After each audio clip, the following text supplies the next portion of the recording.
There's a psychological phenomenon that makes millionaires out of average earners and keeps high-income professionals perpetually broke, and it happens in the 3 seconds before you make any purchase.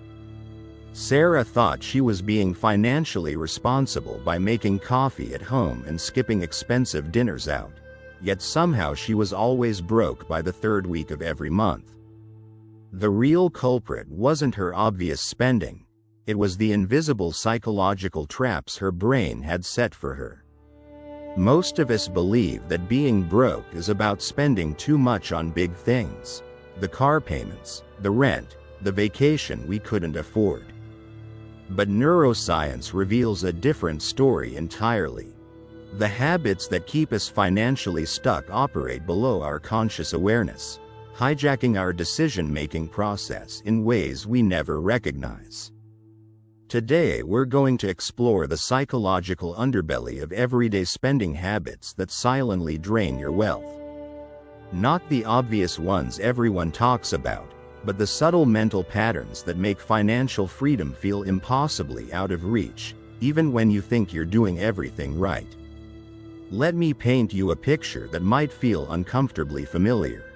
Marcus, a marketing manager earning $75,000 a year, prides himself on his financial discipline. He uses budgeting apps, tracks his expenses, and never buys anything impulsively expensive. Yet every month, he finds himself stressed about money, unable to build meaningful savings, and constantly feeling like he's falling behind. Marcus's problem isn't lack of knowledge or willpower. It's what psychologists call cognitive load theory, applied to financial decisions. Throughout each day, Marcus makes hundreds of micro-decisions about money, each one depleting his mental resources until his brain starts taking shortcuts that systematically work against his financial goals. The first invisible habit keeping people broke is what I call decision fatigue spending. Your brain, exhausted from making choices all day, begins to default to whatever feels easiest in the moment. That $5 coffee becomes less about the money and more about avoiding the mental energy required to find alternatives. The subscription service you forgot about continues charging you because canceling requires cognitive effort your tired brain wants to avoid. This isn't laziness, it's neurobiology. The prefrontal cortex, responsible for long-term planning and self-control, literally becomes less active as the day progresses. By evening, when many of us do our online shopping or make plans for tomorrow's meals, we're operating with diminished capacity for financial reasoning. Here's where it gets really interesting. There's a psychological phenomenon called pain of paying, discovered by behavioral economist Dan Ariely, that explains why small purchases can be more dangerous to your wealth than large ones. When you buy something expensive, like a car or furniture, your brain registers the transaction as significant. You feel the psychological pain of spending that money, which creates a natural brake on your behavior. But small purchases, anything under roughly $50, often fall below your brain's significance threshold. The payment doesn't register as meaningful, so you experience no psychological resistance. Your mind categorizes these purchases as basically free, even though dozens of them can add up to hundreds or thousands of dollars monthly. Consider Jennifer, a freelance graphic designer who couldn't understand why her income never translated to savings. She tracked every purchase for a month and discovered something shocking. Her insignificant spending, premium coffee, upgraded shipping, small convenience purchases, impulse additions to online orders, totaled nearly $800. None of these individual purchases felt meaningful, but collectively they represented more than her rent payment. The psychological mechanism at work here is called denomination bias. Your brain processes five $20 purchases very differently than $100 purchase, even though the financial impact is identical. The $20 purchases feel manageable and forgettable, while the $100 purchase demands conscious consideration. But perhaps the most insidious habit keeping people broke is something psychologists call temporal discounting. Our brain's inability to truly connect with our future selves. When you're deciding whether to spend money today, your brain literally processes your future self as a different person, someone whose needs and goals feel abstract and less important than your current desires. UCLA neuroscientist Hal Hershfield conducted brain imaging studies that revealed something remarkable. When people think about themselves in 10 or 20 years, the same neural regions activate as when they think about complete strangers. Your future self, the one who will need retirement savings or emergency funds, feels as distant and irrelevant as someone you've never met. This disconnection creates what I call present bias spending, a systematic preference for immediate rewards over future benefits. It's not that you don't intellectually understand the importance of saving. It's that your emotional brain simply cannot generate sufficient motivation for someone who feels like a stranger. The habit emerges in countless daily decisions. Choosing expensive convenience over cheaper alternatives. Prioritizing comfort purchases over investment contributions. Spending on experiences that provide immediate satisfaction rather than building assets that compound over time. Each individual choice seems rational and harmless, but the cumulative effect is devastating to long-term wealth building. There's another layer to this puzzle that most people never recognize: the unconscious social comparison that drives spending decisions. Humans evolved in small tribes where social status was visible and directly tied to survival. Your brain still operates with these ancient algorithms, constantly scanning your environment for status signals and adjusting your behavior accordingly. This creates what researchers call reference group spending, unconsciously matching your lifestyle to the people around you, even when those people have different financial circumstances than you do. Social media amplifies this effect exponentially, exposing you to lifestyle standards from people whose income, family support, or financial situation you don't fully understand. Take David, a teacher who started feeling financially inadequate after joining a young professionals group where many members worked in tech and finance. Without consciously deciding to do so, he began upgrading his wardrobe, choosing more expensive restaurants, and purchasing gadgets that aligned with the group's apparent lifestyle standards. His income hadn't changed, but his spending had inflated to match his new reference group. The psychological mechanism is called hedonic adaptation with social anchoring. Your brain establishes spending baselines based on your social environment, then normalizes those levels until they feel necessary rather than optional. What started as aspirational spending becomes your new minimum acceptable standard. Here's something most financial advice completely misses. Many of our worst money habits aren't really decisions at all. They're automated responses triggered by specific environmental cues. Your brain creates neural pathways that link certain situations with certain spending behaviors, and these pathways strengthen every time you repeat the pattern. Walking past a certain store triggers the urge to browse. Feeling stressed at work activates online shopping behavior. Seeing a sale notification creates urgency to purchase something you weren't even considering. These aren't conscious choices. They're conditioned responses that bypass your rational thinking entirely. The most dangerous aspect of automated spending is that it feels intentional while it's happening. Your brain provides post hoc justifications for impulse decisions, creating narratives that make the spending seem reasonable and planned. You genuinely believe you chose to make these purchases, when in reality you were responding to psychological triggers you never recognized.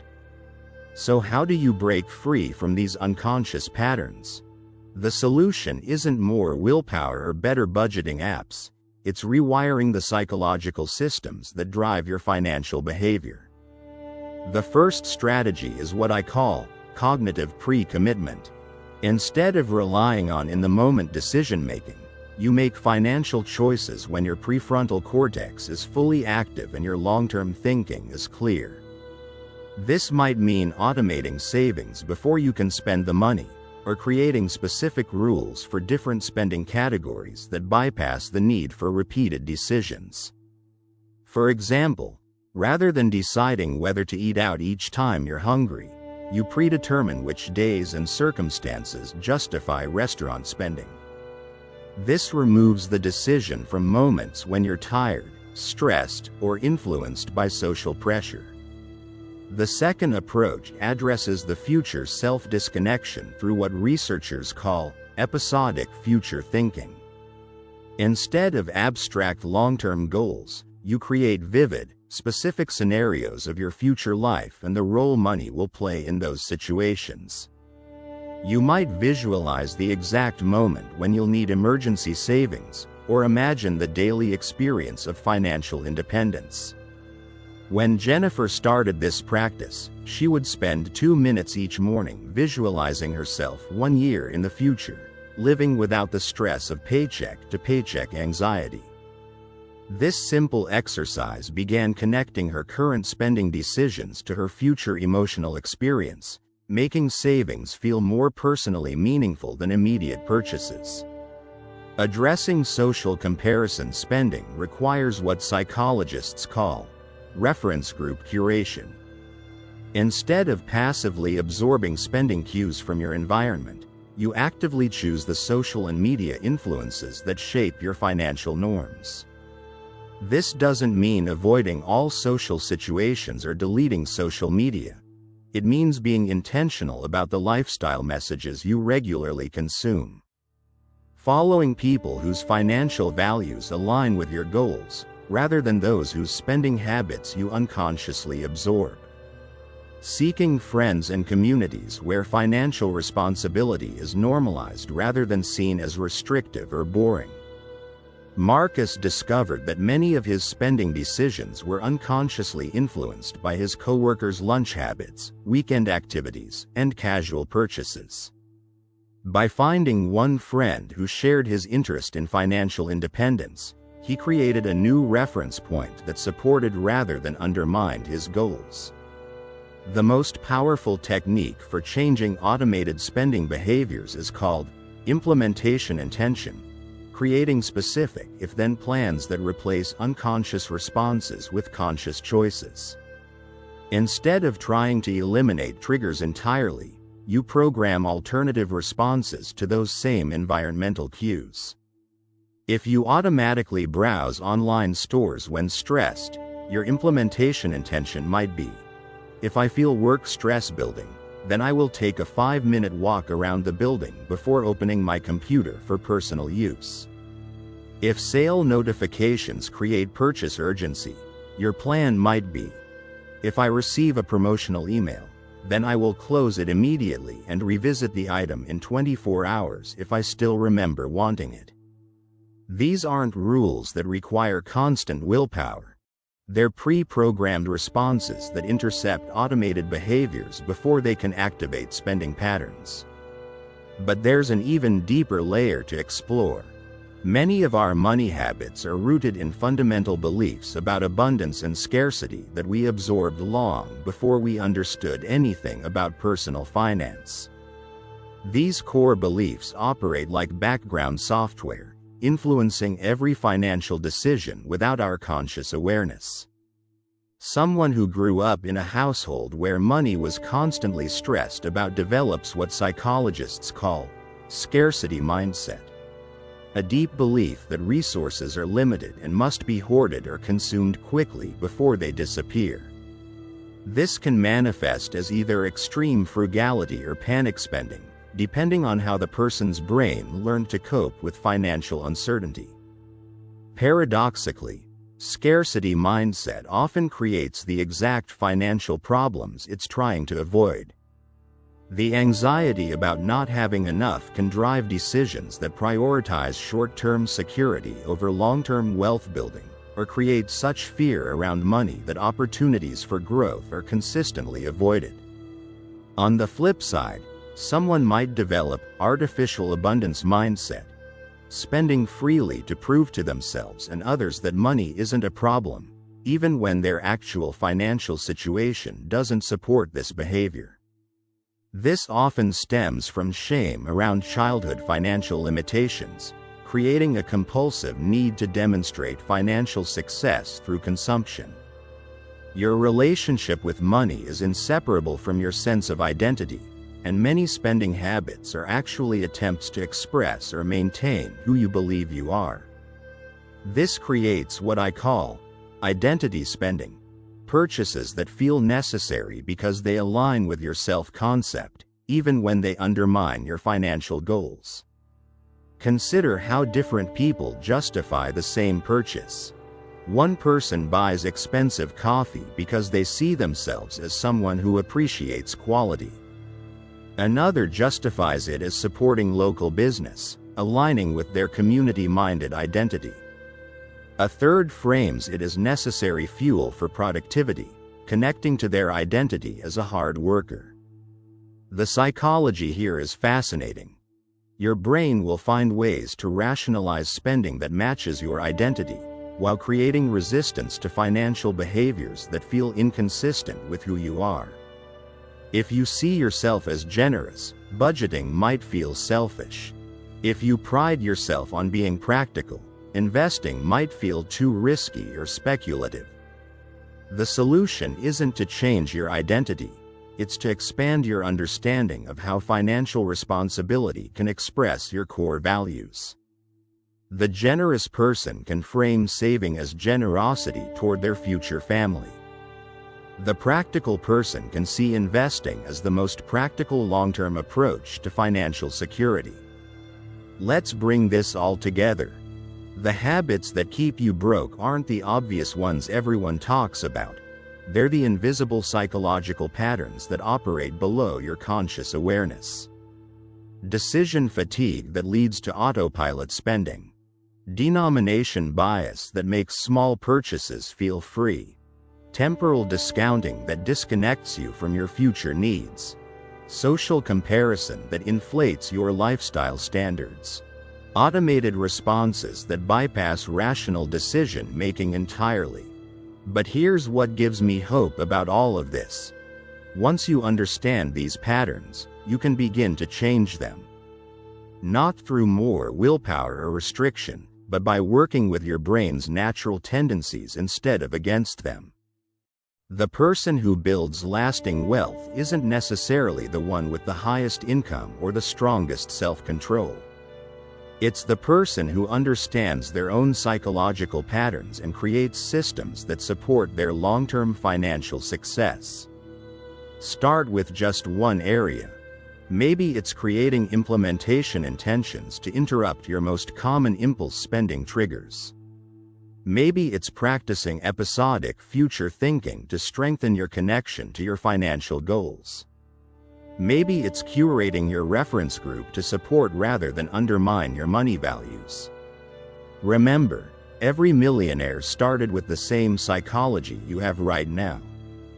The difference isn't in their brains, it's in their awareness of how those brains work and their commitment to creating systems that support their financial future. Your money habits aren't moral failings or character flaws. They're predictable psychological patterns that can be understood and redirected. The question isn't whether you can change them, but whether you're ready to start. If this resonated with you, subscribe for more insights into the psychology of money and wealth building. Understanding your mind is the first step toward unlocking your financial potential.